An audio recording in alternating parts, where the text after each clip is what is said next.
They predict house prices will most likely fall. Homeowners have already been hit with a double-digit decline. People are doing it so tough at the moment. Reduce discretionary spending where you can. It really boils down to what the central bank does next year. Are they going to lift interest rates aggressively from here on? But I think the bargains are going to come out towards the end of this calendar year, around Christmas time, January and February. And had we not borrowed, the Australian economy would not look like it does today. And bro, they knew this was coming. So let's paint a grim picture. You've just received your paycheck for the fortnight, you start to take out all your bills, all your groceries, and now you're staring down the barrel of the gun at your housing repayments, whether it be your mortgage or rent. It's no secret the times are tough, and the cost of living has been rising across Australia year after year recently. Across the pandemic, Australia turned its money printer on, and the RBA lowered its cash rate below 1%. With interest rates so low, this allowed banks to provide home loans to people with as little as a 5% deposit. You may have noticed that your wage is not keeping up with the cost of goods rising, and as the RBA is raising interest rates, times are just about to get harder and harder.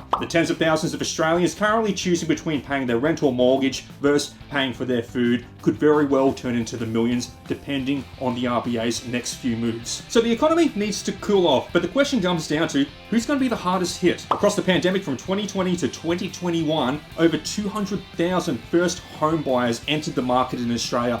These are the highest numbers we've seen since 2007, right before the 2008 financial collapse. The median cost of housing across 2020 exceeded $550,000, and across 2021 in capital cities exceeded a median of $1 million. While 60% of these 200,000 first home buyers across the pandemic did take out variable rate loans, they have been feeling the pinch to this point. 40% of first home buyers took out fixed rate loans at low percents fixed in due to expire starting in January 2023. Starting in January 2023, we'll start seeing the first batch of fixed rate mortgages where people were underneath 3% now jumping up to above 7% on projections from the RBA. With these 200,000 first home buyers purchasing at all-time high costs of property through the pandemic, the question comes down to, can they sustain their repayments if interest rates keep increasing? Let alone the 40% on fixed rates who are about to go through a budget shock over the next 12 months as their fixed rate terms expire. Aside from the 200,000 first home buyers purchasing at the top of the market, there are millions of other Australians still paying off their mortgages, and they're all dealing with these interest rate hikes. But it's not just people with their own mortgages impacted.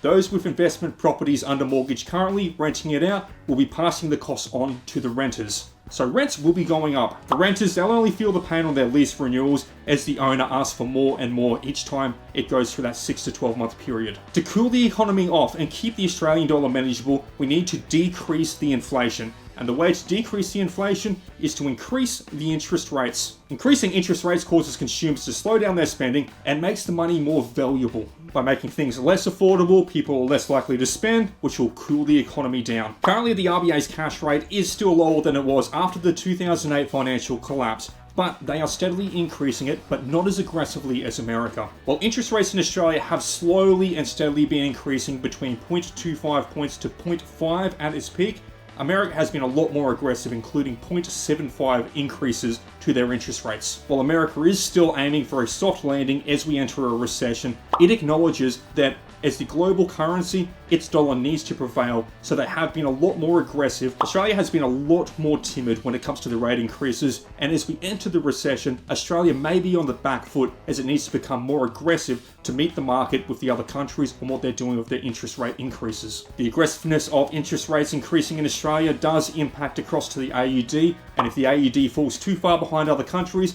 we start to see further economic damage. So interest rates on home loans are now over 7% on the variable rate. When does it stop? Well, the increases need to continue until we see a pivot, and the pivot point is when inflation starts to steadily decline. The target inflation rate for Australia is 2 to 3%, and currently we are well above that. So the RBA will keep increasing by 0.25 each month until we see that number going down between 2 to 3% on inflation. Back in 1990 to 1991, Australia saw a similar thing where interest rates for the consumer reached up to 17% for home loans. This put hundreds of thousands of Australians underwater and created foreclosures. If we start looking at over a 10% interest rate in Australia, and based off the average Australian household income and the all-time high purchase cost across the pandemic, we're going to see millions of Australians going backwards. As an example, if there's $600,000 outstanding on a home loan at a 10% interest rate, which is not far off from where we are right now, that would be $60,000 each year repayable to the bank,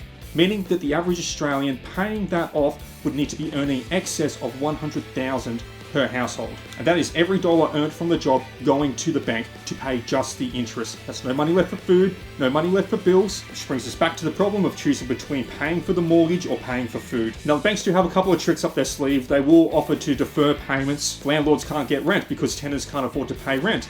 Then their investment property starts to go under. Now, Australians did save incredibly well across the pandemic, but as we enter this tough economic times into the recession and housing becomes further and further and further more unavailable, they'll be digging into their reserves, into their savings, just to keep their head above water.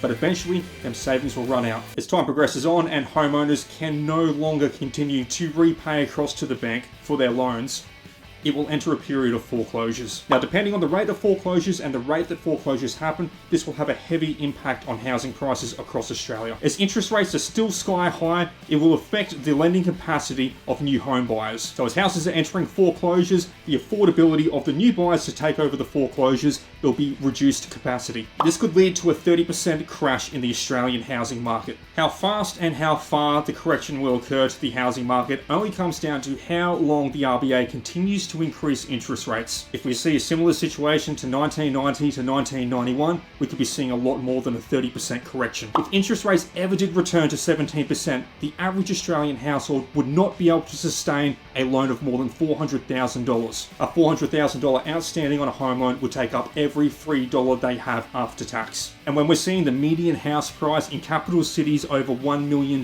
currently, you can see the concern. Australians have been through the thick and the thin before, so it just comes down to, as we enter this recession, can we weather the storm? Can we wait this one out?